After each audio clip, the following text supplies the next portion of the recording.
नाज़रीन, regional high level की meetings और डेवलपमेंट्स इस वक्त हो रही हैं।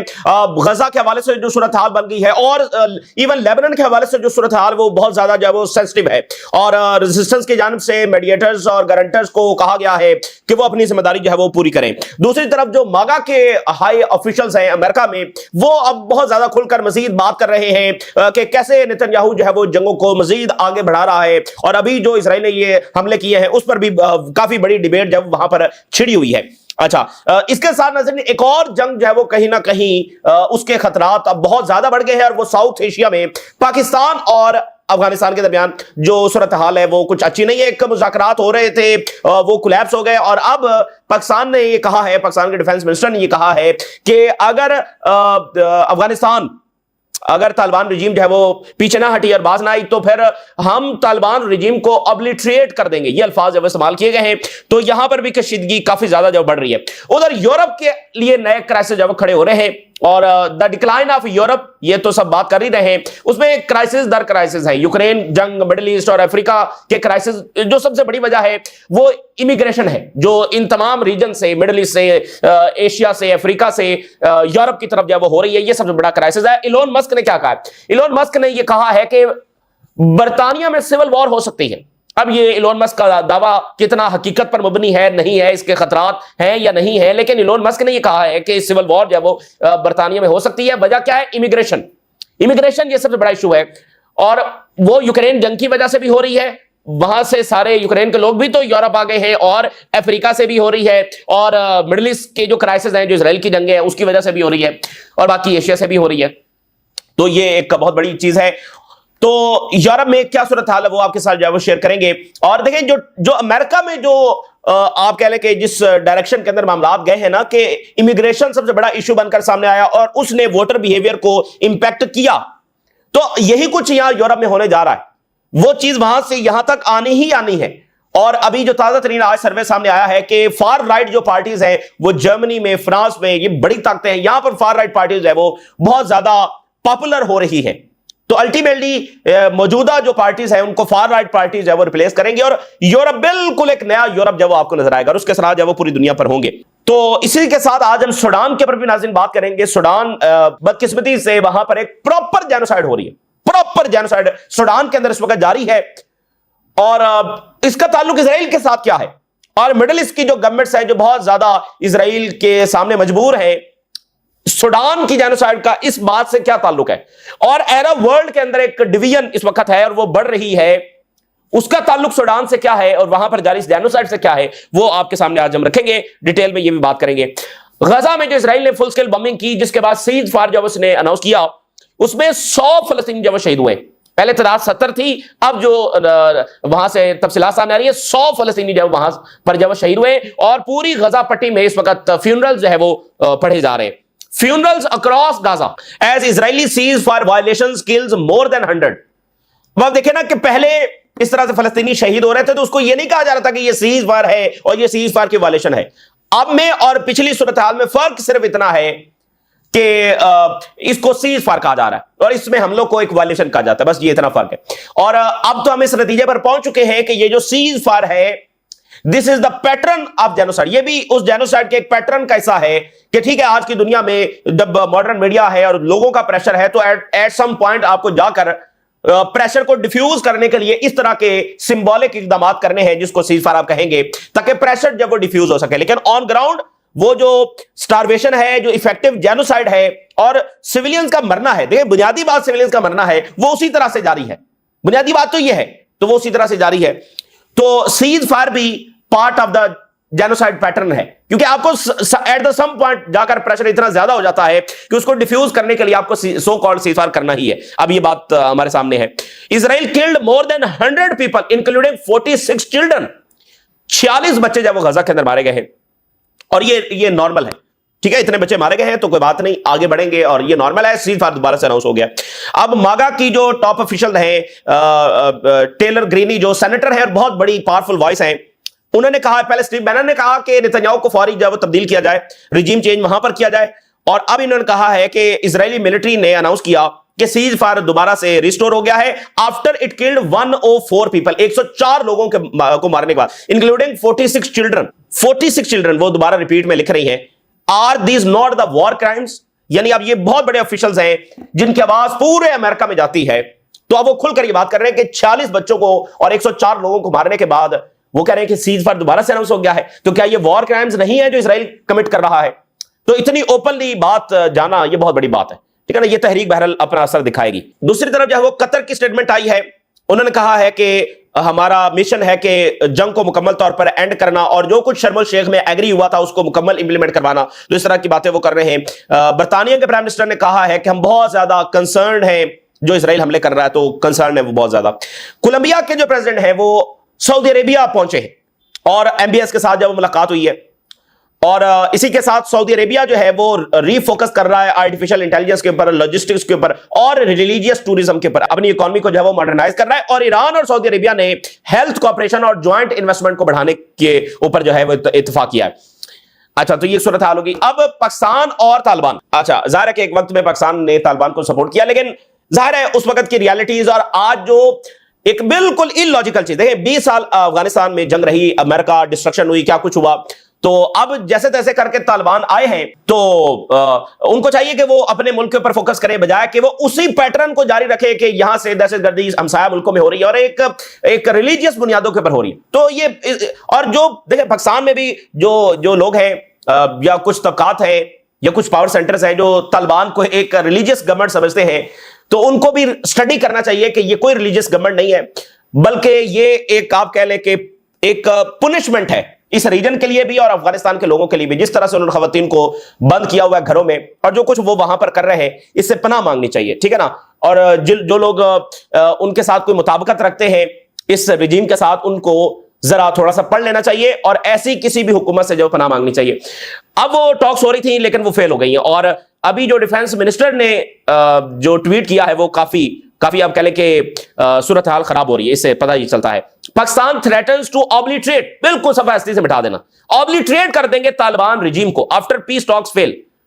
तो आगे से उन्होंने लिखा कि हमारा जो मिलिट्री आर्सेनल है, पूरी जो हमारी ताकत है, उसका हम एक हिस्सा भी नहीं लगेगा और ये रिजीम जो है इसको हम फारिग कर देंगे और they will go back to the caves, वापस इनको गारों में जाना पड़ेगा छुपने के लिए। बड़े सख्त अल्फाज जब उन्होंने इस्तेमाल किए और उन्होंने कहा कि तालिबान रिजीम जब एक बार फिर अफगानिस्तान को एक नई जंग की तरफ धकेल रही है, पीछे दहाइयों की जंगें ही जंगें हैं। आप 19वीं सेंचुरी में देखें, आप 20वीं सेंचुरी में देखें, आप 21वीं सेंचुरी में देखें, पीछे जंगें ही जंगें, फिर एक और जंग की तरफ ये धकेल रहे हैं। और एक बार फिर वो जो है वो beating the drums of the war. और फिर ये बात बड़ी इंपॉर्टेंट है, उन्होंने कहा कि ये जो अफगानिस्तान बार बार क्लेम करता है ना कि वो ग्रेव यार्ड है फॉर द सुपर पावर्स, तो ये बात सही नहीं है। असल में ये प्ले ग्राउंड रहा है, जरूर ग्रेव यार्ड तो नहीं है, ये असल में प्ले ग्राउंड रहा है सुपर पावर्स के लिए और थ्रू आउट द हिस्ट्री ये रहा है। तो अगर ये बात सुनने के लिए तैयार ना हुए और वहां से हमले इसी तरह से होते हैं तो फिर हम ऑब्लिटरेट कर देंगे। काफी लंबा चौड़ा ट्वीट है लेकिन मुख्तसर है। देखिए ये जो बात है ना graveyard of the super powers, ये बात जो वो वाकईतन सही नहीं है। वो किस तरह से, देखिए बरतानिया की बात की जाती है कि बरतानिया यहां पर आया फिर उसको निकलना पड़ा, उसको भी आप जब हिस्ट्री में जाकर देखते हो तो ऐसा नहीं है। वहां से बरतानिया के कुछ लोग, ठीक है ना, उसमें बहुत बड़ी तादाद में सिविलियंस थे और वो उनका काफिला जा रहा था, उनके ऊपर अटैक हुआ, ठीक है ना। उसके बाद जब बरतानिया ने प्रॉपर फौज भेजी तो फिर ये लड़ने के लिए इनकी तरफ से कोई भी नहीं आया, ठीक है ना। जब बरतानिया की प्रॉपर फौज आई है तो ये नहीं लड़ सके हैं। फिर अमेरिका जितनी देर वो चाहा है, 20 साल तक वो अफगानिस्तान में रहा है। तो फर्क क्या है? फर्क यह है कि देखे जो ग्लोबल पावर्स आती है वो हमेशा रहने के लिए नहीं आती है। तो बरतानिया ने जब तक चाहा वो रहा और अमेरिका उसने जब तक चाहा वो यहां पर रहा, ठीक है ना। और जो सोवियत यूनियन को यहां से निकलना पड़ा उसके पीछे आपको पता है सबसे ज्यादा अगर पाकिस्तान ना होता तो ये पॉसिबल नहीं था। तो ग्लोबल पावर्स का सिनेरियो कुछ और है, पाकिस्तान जो एक हमसाया मुल्क है उसका सिनेरियो कुछ और है। ग्लोबल पावर्स आएंगी और जाहिर है कि वो वापस चली जाए, उन्होंने एक ना एक दिन जाना ही है, लेकिन पाकिस्तान तो यहीं पर है। तो ये कंपैरिजन जो है ना वो तालिबान रिजीम के लिए ठीक नहीं है। तो ये इस घमंड में, ठीक है ना, एक अननेसेसरी वॉर। और आप देखिए मिलियंस ऑफ अफगान के रेफ्यूजीज हैं जो पाकिस्तान में हैं, कई दहाइयों से हैं और यहां पर रह रहे हैं जितनी जैसी पाकिस्तान की इकॉनमी है वो उनको हिस्सेदार बना रही है, उसने बनाया है दहाइयों तक। तो फिर ये जो हॉस्टाइल एक बिहेवियर है टुवर्ड पाकिस्तान, ये अफगानिस्तान के इंटरेस्ट में नहीं है, अफगानिस्तान किसी के इंटरेस्ट में नहीं है, तो चंद लोगों के सिवा अगर वहां पर, तो ये कोई अच्छा अमल उनका नहीं है और काफी ज्यादा सूरत हाल खराब हो रही। देखते हैं आगे क्या होगा। सूडान की अगर हम नाज़रीन बात करें तो प्रॉपर जेनोसाइड जब वहां पर हो रही है। अच्छा, सूडान में खाना जंगी है, फौज के दो विंग्स है वो आपस में लड़ रहे हैं, एक तरफ अल बुरहान है, फतह अल बुरहान, और दूसरी तरफ आरएसएफ है, ठीक है ना, रैपिड सपोर्ट फोर्स है वो जिसको कहा जाता है। अब जो आरएसएफ है नाज़रीन, उस पर यह इल्जाम लग रहा है कि वो जेनोसाइड कर रही है, ठीक है, और वो सबूत भी सामने आ रहे हैं, यूनाइटेड नेशन से लेकर ह्यूमन राइट्स की तमाम ऑर्गेनाइजेशन से लेकर, मतलब बहुत सारे क्रेडिबल एविडेंस मौजूद हैं कि वहां पर जेनोसाइड। अभी उन्होंने एक सिटी है अल फशर जिसके ऊपर हमला किया है और बड़ी हॉरिफिक वहां पर वो लोगों को मार रहे हैं, मैस किलिंग इस वक्त वहां पर हो रही है। और वहां से ये रिपोर्ट सामने आ रही है कि अल फशर में जहां पर इस वक्त उन्होंने हमला किया है, कल उन्होंने उसका कंट्रोल हासिल किया है, तो वहां पर वो मर्दों को और नौजवानों को अलग कर रहे हैं फैमिली से, और फिर उनके सामने उनको जब वो मार रहे हैं। ये पुराना तरीकाकार है और बेरहमी की इंतहा है, ये पुराना तरीकाकार है और गजा में भी ये इस्तेमाल हुआ है। तो अच्छा, अब ये जो आरएसएफ नाज़रीन जिसके हवाले से क्रेडिबल एविडेंस मौजूद है कि ये वहां पर जेनोसाइड कर रही है, इसके पीछे मिडिल ईस्ट का एक मुल्क है, और वो मुल्क कौन सा है? तो वॉल स्ट्रीट जर्नल ने आज लिखा है, how UAE arms bolstered as Sudanese militia accused of genocide.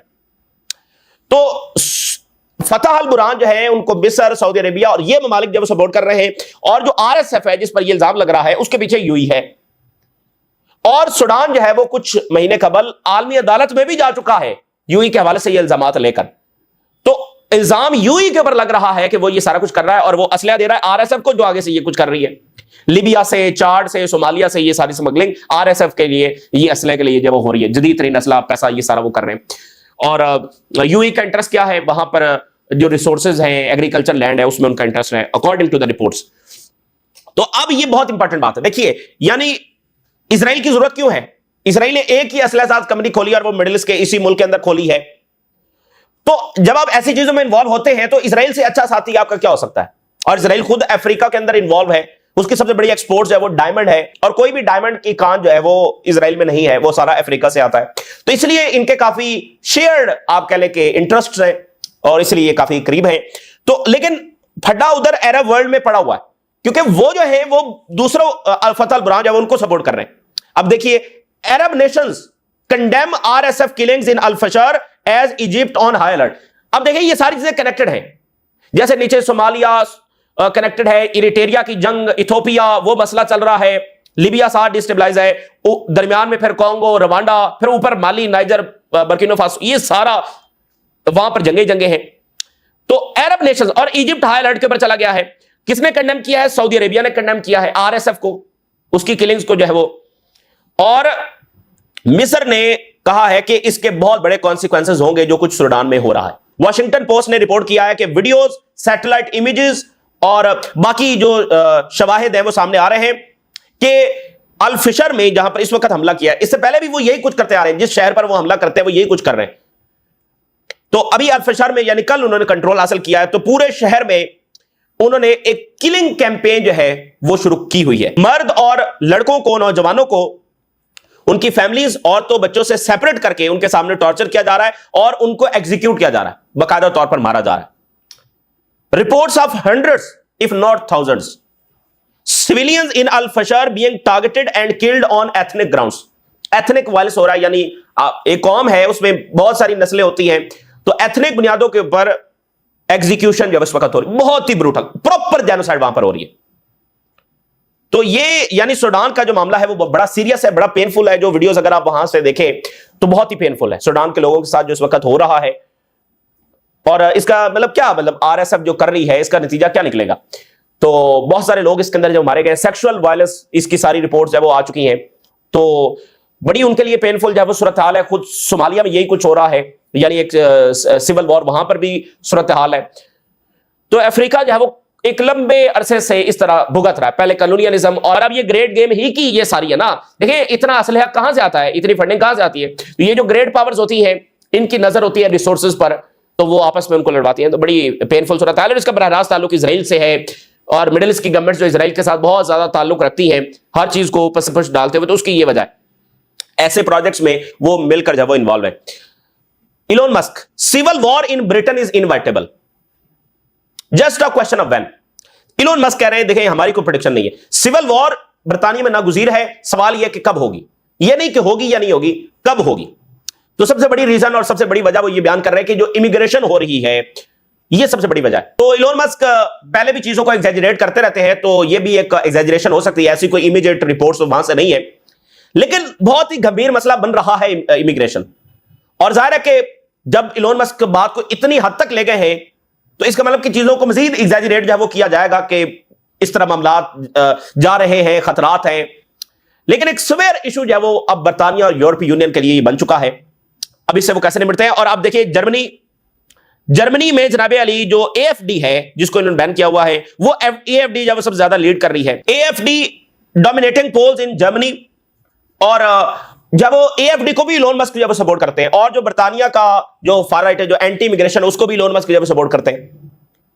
अच्छा, एक तो ये बात होगी। और यूक्रेन की जो जंग है, वो इस सेंटिमेंट को बढ़ाने में सबसे ज्यादा उसका किरदार है, क्योंकि वहां पैसा भी देना पड़ रहा है और बदले में इमिग्रेशन भी वहां से आ रही है। तो दो तरफा नुकसान यूक्रेन जंग की वजह से हो रहा है। अब ये देखिए पॉलिटिको ने क्या रिपोर्ट किया है, यूरोपीय union plays hard ball if you will not seize Russia's cash open your wallets. अब ये अगला क्राइसिस है यूरोप के लिए। कई सौ साल हो गए यूरोपियन इक़्तिदार को, तो बहरहाल अब ये अपने डिक्लाइन की तरफ है, जिन्होंने इजराइल का भी ये तमाशा लगाया है, जिसने एक प्रॉपर जो किया आपके सामने, तो वो यूरोप अब डिक्लाइन की तरफ है। और यूरोपीय यूनियन जो है ना, वो अपने आप में एक खतरे में जा चुकी है। यानी जो एक सब मुल्कों ने मिलकर एक यूनियन बनाया ना, तो वो यूनियन में अब इतनी डिवीजन्स है कि उस यूनियन का कायम रहना भी एक क्वेश्चन मार्क है। अब वो जो यूरोपीय यूनियन की डीप स्टेट है, वो ये कह रही है कि या तो रशिया के एसेट्स फ्रीज करो, जो इसकी मुखालफत कर रहे हैं वो मुखालफत हटाएं, या फिर जो है अपने वॉलेट्स खोलो, या फिर तुम्हें पैसा पे करना पड़ेगा यूक्रेन के लिए। जंग तो हम लड़ेंगे, या खुद पैसा दो या रशिया। अब दोनों मसाले, रशिया का पैसा इस्तेमाल करें तो भी मसला है, अगर खुद पैसा दे तो भी मसला। इकोनॉमीज पहले डिस्टर्ब है, लोग पहले इसी वजह से जो है वो उनमें है कि भाई हम इधर पैसा लगाएं, जंगों में लगा रहे हैं। फिर अगर पैसा दिया सोशल प्रोग्राम से निकाल कर, तो फिर मसला है, फिर फार राइट को और ज्यादा पॉपुलैरिटी मिलेगी। तो ये मसाइल है। अब नाज़रीन सूरत हाल यह है कि मार्च तक यूक्रेन को मजीद पैसा देना है। मार्च तक जो है वो यूक्रेन जो है it will run out of money, पैसा खत्म हो जाएगा यूक्रेन के पास। उससे पहले जब उसको पैसा देना है, तो सिचुएशन बहुत कॉम्प्लिकेट इस तरह से भी होने जा रही है कि हंगरी, जो सबसे बड़ा आपको पता है कि यूक्रेन वॉर का सबसे ज्यादा खिलाफ है, हंगरी, चेक रिपब्लिक और स्लोवेकिया, ये एक अलायंस बनाने जा रहे हैं कि हम हर सूरत में यूक्रेन के लिए जो फंडिंग है उसके खिलाफ यानी खड़े होंगे। अब ये पहले हंगरी था, अब ये तीनों मुल्क जो है वो अलायंस बनाने जा रहे हैं। यूरोपीय यूनियन जो है वो प्रेशर बढ़ा रहा है कि वो तमाम गवर्नमेंट जो है वो यूक्रेन वॉर को फाइनेंस करें। अगर वो रशिया के एसेट्स को इस्तेमाल करने में राजी नहीं होते, तो फिर खुद जो है वो पे करना पड़ेगा। और बेल्जियम जो है, जहां पर यूरोपीय यूनियन का हेडक्वार्टर है यानी ब्रसल्स, तो जो सबसे ज्यादा पैसा है वो बेल्जियम के अंदर ही पड़ा हुआ है। तो अब ये वहां पर एक बेल्जियम के जो प्राइम मिनिस्टर है वो इसके खिलाफ है। अभी जब ये काफी करीब पहुंच गए थे, तो बेल्जियम वो मुल्क था जो पीछे हट गया, उन्होंने कहा हम नहीं ये इस्तेमाल करेंगे। तो अब ये है कि बेल्जियम के जो प्राइम मिनिस्टर है उनकी एक कोalition गवर्नमेंट है, और उनके बारे में यह है कि शायद ये दिसंबर तक इनकी गवर्नमेंट गिर जाए।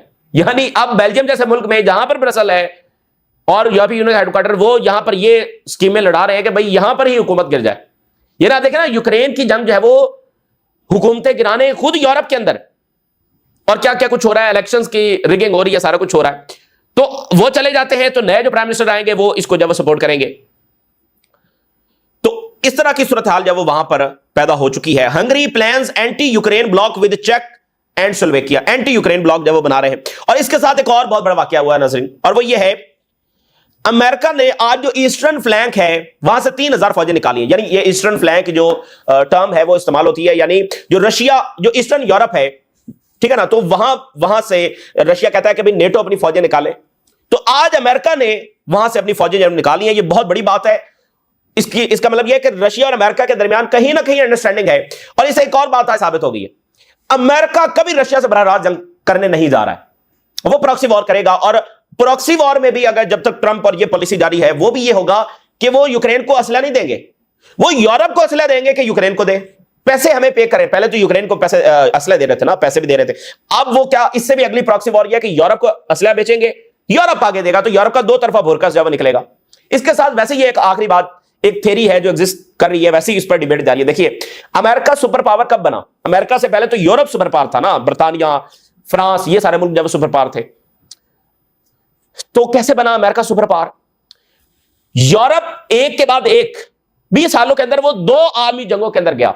2 मरतबा यूरोप डिस्ट्रॉय हुआ, 2 मरतबा कंस्ट्रक्शन हुई। दोनों में अमेरिका पहले, यानी जब जंग जारी थी तो असलहा बेच रहा था, फिर जब कंस्ट्रक्शन शुरू हुई तो सबसे आगे आगे अमेरिका था। दोनों चीजों में, दूसरी आलमी जंग में सबसे ज्यादा अमेरिका ने असलहा दिया, फिर कंस्ट्रक्शन हुई तो सबसे ज्यादा अमेरिका ने कंस्ट्रक्शन में हिस्सा लिया। तो ये वो चीज है कि मतलब इसने बहुत ज्यादा रिच कर दिया अमेरिका को। और ये जो थे इनका तो भुरकस निकल गया, पहले डिस्ट्रक्शन हुई फिर कंस्ट्रक्शन में पैसा देना पड़ा। तो अब आप देखें कि अमेरिका अपने आप को पीछे कर रहा है, इन बातों के कोई रिकॉर्ड्स नहीं होते। अमेरिका ज़ाहिर एलानिया इसलिए अपने आप को थोड़ी पीछे कर रहा है, वो रशिया के साथ नहीं लड़ने जा रहा है। और ये बात भी कहीं ना कहीं एग्जिस्ट करती है, वो चाइना के साथ भी नहीं लड़ने जा रहा है डायरेक्टली, प्रॉक्सी वार। देखें फर्क है ना भाई, दोनों न्यूक्लियर पावर हैं, अमेरिका कभी भी दोनों से नहीं जीत सकता ना, वो दोनों अमेरिका से जीत सकते हैं। पर न्यूक्लियर है ना, न्यूक्लियर में तो कोई नहीं जीत सकता, गेम ओवर फॉर ऑल। तो वो क्या करेंगे? Proxy war. रशिया के और रशिया के साथ साथ चाइना भी बहुत आखिरी बात होगी कि बहुत आखिरी चीज होगी कि अमेरिका चाइना के साथ बराह रास्त जंग में जाएगा, प्रॉक्सी वॉर होगी, ठीक है। और जापान जाए, फिलिपाइन जाए, ठीक है ना, साउथ कोरिया जाए तो अमेरिका पैसा देगा, वेपन्स देगा, लेकिन बराह रास्त जंग में नहीं जाने वाला। तो यहां भी अमेरिका पीछे अपने आप को कर रहा है, फौजें निकाल रहा है वहां से, रशिया के साथ ट्रेड की बात कर रहा है। यूरोपियंस जो है वो, अब आप वहां पर सूरत हाल देखें, फार राइट आगे बढ़ रहा है, इकोनॉमी का भुरकस है, अब कह रहे रशियन एसेट्स, रशियन नहीं तो अपने इस्तेमाल करो, उसके साथ और मजीद, और फिर जो मिडिल ईस्ट और अफ्रीका के क्राइसिस है वहां से मजीद इमिग्रेशन। तो 500 साल हो गए यूरोप की हुक्मरानी को, और ऐसा लगता है कि बड़ा डिक्लाइन जो है वो मुतवक्के है। और इसराइल की इस लायबिलिटी को अफोर्ड करना उनके लिए काफी मुश्किल आने वाले टाइम में मजीद होता चला जाएगा। तो ये इस वक्त की ताजा तरीन सूरत हाल जो आपके साथ शेयर किया, आपने राय जरूर आगाह करें। इजाज़त दीजिए, अल्लाह हाफिज।